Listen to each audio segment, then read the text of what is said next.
Listen, the world isn't a playground. It's a marketplace, and in every transaction, there's a predator and a prey.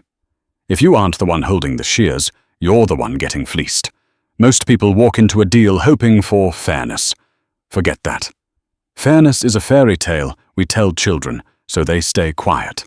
If you want to dominate, you have to realize that the end justifies the means. People don't buy what they need. They buy what they fear losing or what makes them feel powerful. You aren't just selling a product, you're managing their perception of reality.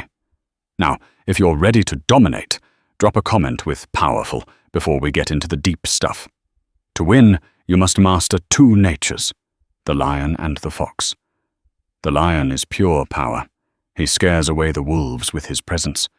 But the lion is blind to the hidden pits and the snares laid in the tall grass. That's where the fox comes in.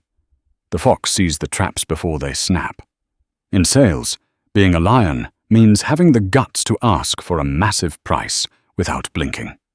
Being a fox means knowing exactly which psychological button to press to make the client think that price is a bargain. You cannot just be a brute. You have to be a strategist who knows when to roar and when to whisper. Let's look at a real-world scenario. You're trying to close a deal with a client who keeps stalling. They're thinking about it, checking other options, and treating you like just another vendor on a list.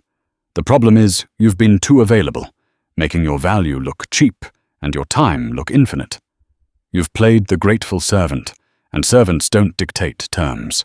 To find an escape route from this trap, you need to use a little pious cruelty. You call them up and calmly explain that because they couldn't commit, you've opened up their reserved slot to a larger competitor who is ready to move today. You tell them you can no longer guarantee the initial terms.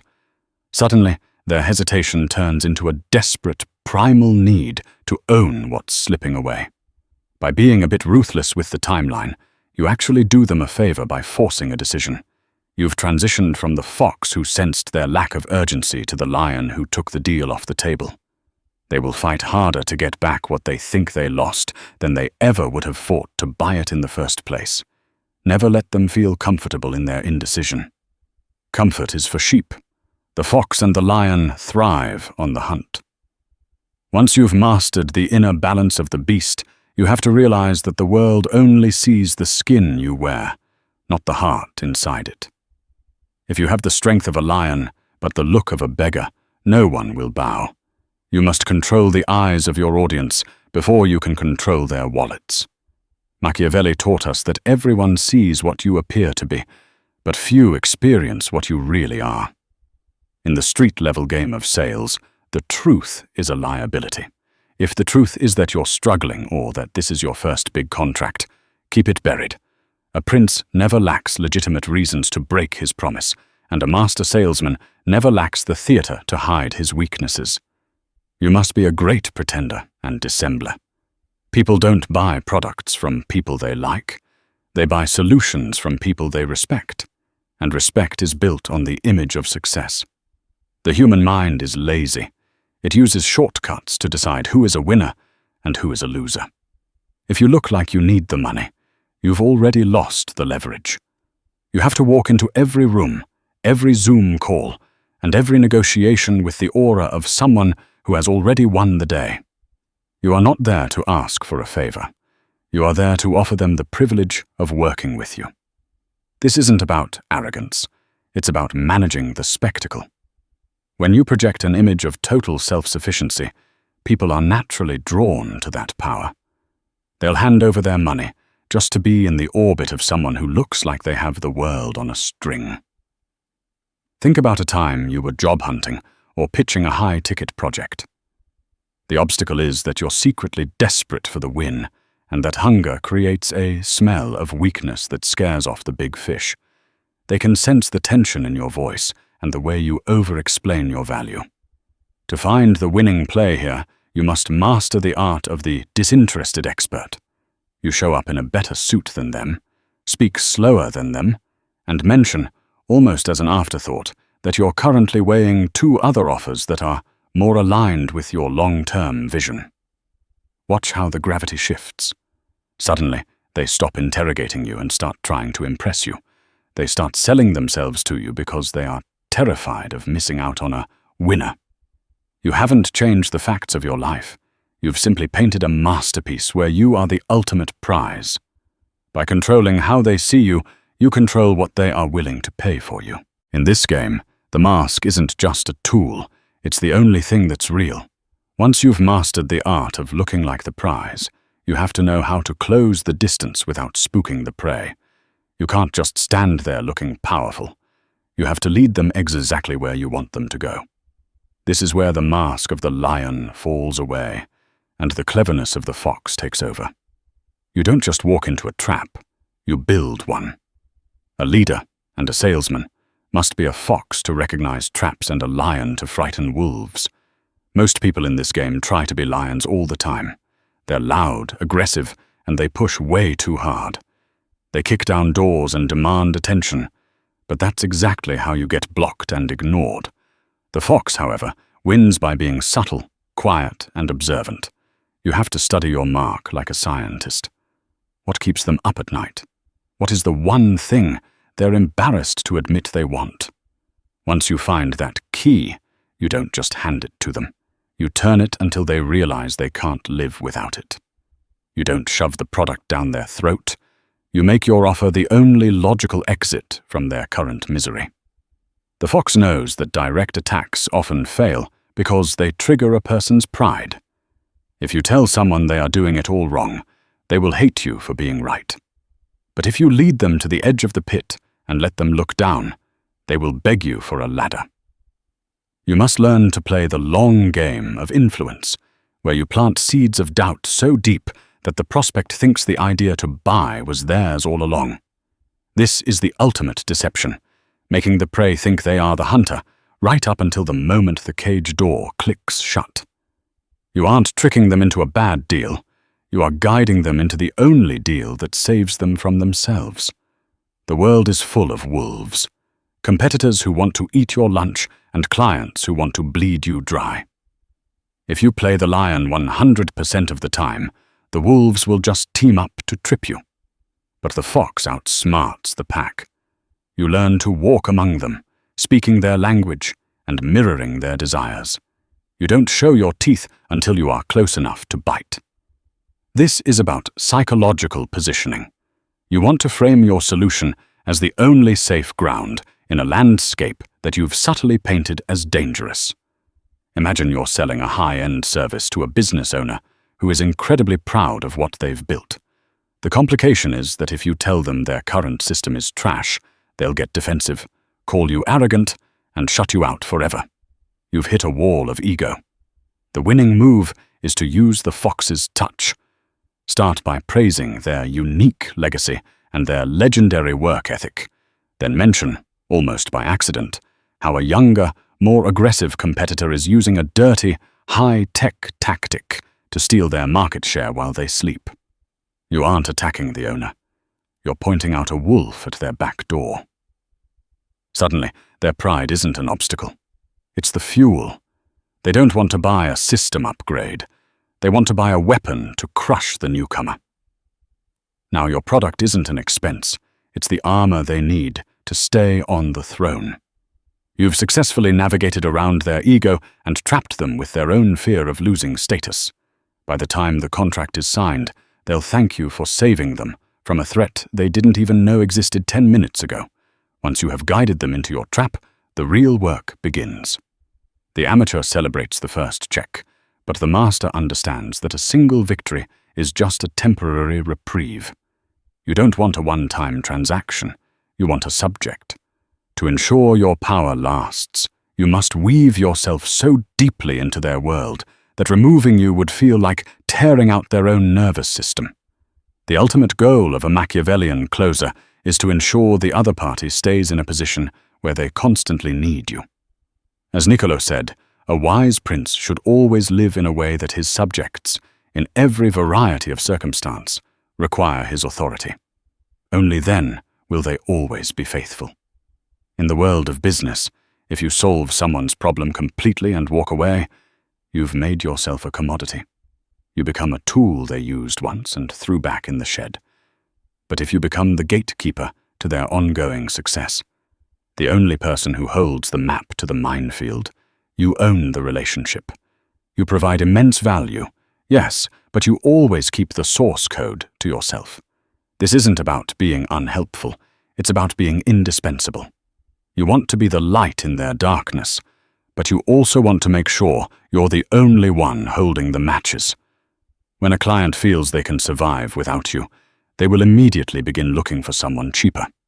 Your job is to make sure the very idea of life after you feels cold, risky, and impossibly complicated. You don't just sell them a fish. You sell them the secret bait that only you know how to make, and you never share the recipe. True power in sales comes from being the only person who understands the mess you've been hired to clean up. If they can fix it themselves, you're just a temporary expense. If only you can fix it, you're an investment they can't afford to lose. Dependency is the chain that binds a client to your brand for life. You must structure your deals so that every success they have is linked to your presence.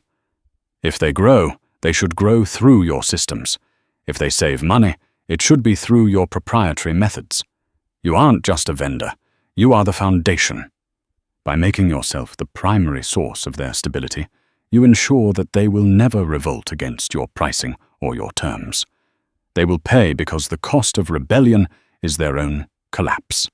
Picture a situation where you've successfully helped a client hit their targets, but now they're looking to cut costs. The issue is they've become arrogant. They think they've learned enough from watching you to do it themselves. They are ready to cut you loose to save a few bucks. Your strategic pivot is to highlight the massive, invisible complexities they haven't seen yet. You introduce a new variable, perhaps a potential shift in market volatility or a hidden regulatory hurdle that is just over the horizon. You don't scare them with lies. You enlighten them with the terrible truth that only your specific expertise can navigate. You show them that the progress they've made is fragile and that without your constant hand on the wheel, the whole ship could veer off course. You make yourself the indispensable shield.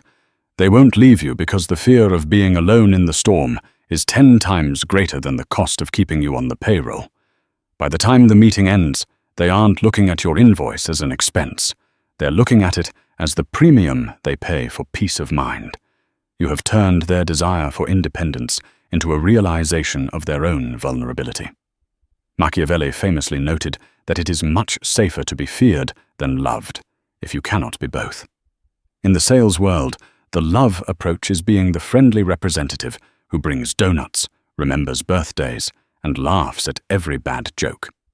The problem with being loved is that it's fragile. A client will dump a friend the second a cheaper price or a shinier object comes along.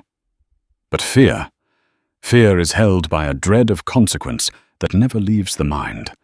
You don't want your prospect to just like you. You want them to feel that saying no to you is inviting a catastrophe they are not equipped to handle alone. This isn't about being a bully. It's about being the bringer of hard truths. Most people live in a state of comfortable denial about their own weaknesses. Your job is to shatter that comfort. You have to shine a light on the wolves circling their business, the competitors, the market shifts, the internal failures, and then position yourself as the only wall between them and the pack. When they look at you, they shouldn't just see a vendor. They should see their only chance at survival. If they love you, they might keep you. If they fear being without you, they must keep you. Take a situation where you're selling a high-stakes service like insurance, cybersecurity, or legal protection. The problem is the client thinks they're safe enough and doesn't want to spend the money. They like you, they trust your brand, but they'd rather keep the cash. Your antidote to this stagnation is to stop talking about features and start talking about the graveyard of companies just like theirs. Don't be the buddy helping them grow. Be the surgeon, telling them they have a silent killer in their system that needs to be cut out today. Show them the data of a recent collapse in their industry. Describe the phone call they'll have to make to their family or their board when everything goes south. Once you have painted the hell they are headed toward, the price of your heaven becomes irrelevant. They won't buy because they want to. They will buy because they are terrified of the alternative. You have successfully replaced the weak bond of friendship with the unbreakable bond of self-preservation. By the time you hand them the pen, they aren't thinking about the cost, they are thinking about the relief of being safe. A wise strategist knows that people are bound by benefits. If you do someone a small, a selfless favor early on, they feel a psychological weight that is often 10 times the value of the original act. You don't walk in demanding a check, you walk in with a gift. By appearing generous and value first, you hide your true intent and bypass their natural defenses. You give them a free audit, a piece of insider intel, or a trial that reveals a deeper issue they didn't know they had.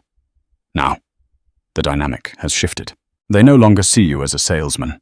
They see you as a benefactor. And in the human brain, it is nearly impossible to say no to someone who just did you a favor. Machiavelli understood that men are more bound to those who do them a kindness than those they do a kindness for. When you give first, you take the high ground. You aren't begging for their time. You are investing in them. This creates a sense of obligation that burns a hole in their pocket until they pay you back. Most people call this networking or building rapport, but the fox knows it's a debt trap. You are buying their loyalty for the price of a small gesture, ensuring that when the big ask comes, they feel a social and moral pressure to say yes. You use the gift to open the door, and once you're inside, you use that leverage to take the whole house. Imagine you're trying to get a meeting with a high-level executive who ignores every email and blocks every call. The hurdle is that your voice is just noise in a crowded room, and they have no reason to listen to you. You are a stranger asking for their most precious asset, their time. The maneuver is to stop asking and start giving. You send them a physical high-value industry report, or a book with a handwritten note highlighting a specific vulnerability in their company that only you noticed. No strings attached, no "call me back" request. Now the silence is broken. When you do eventually reach out, they aren't ignoring a salesman.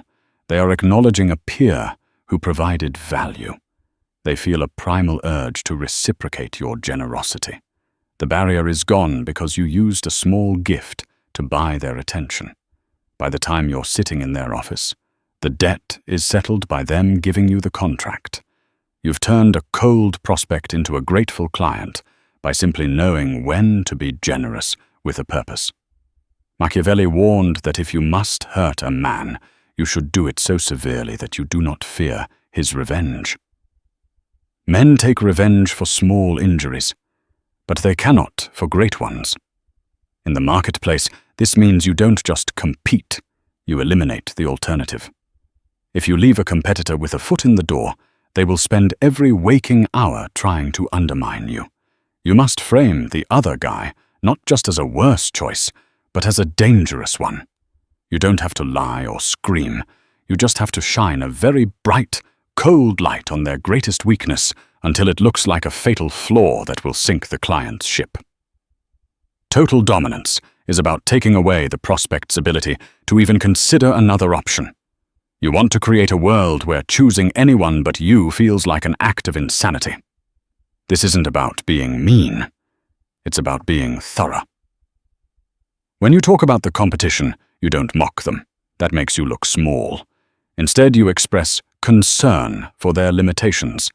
You frame their low prices as a sign of desperation or poor quality, and their small team as a lack of stability. You aren't just selling your product, you are poisoning the well from which your rivals drink. By the time you're done, the client won't just choose you. They'll be terrified of what would happen if they didn't.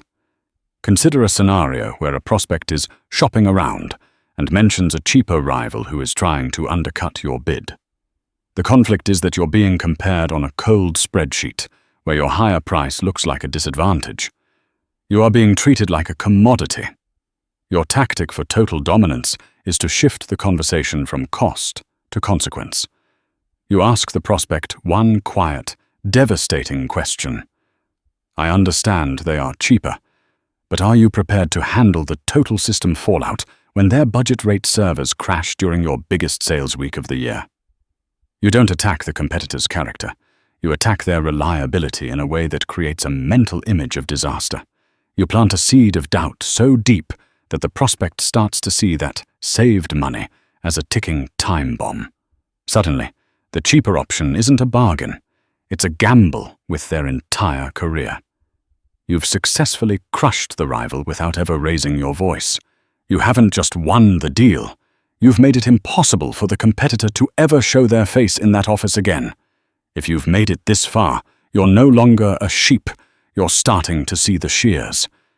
But knowing the tactics is one thing. Having the cold-blooded discipline to execute them when the money is on the line is another. This is the part where most people flinch. They get a little bit of power, and then they get nice. And that's exactly when they lose everything they worked for. Don't be that guy. Scroll down right now and drop a comment with the word lion if you're committing to playing the game to win from this moment on. See you in the next one.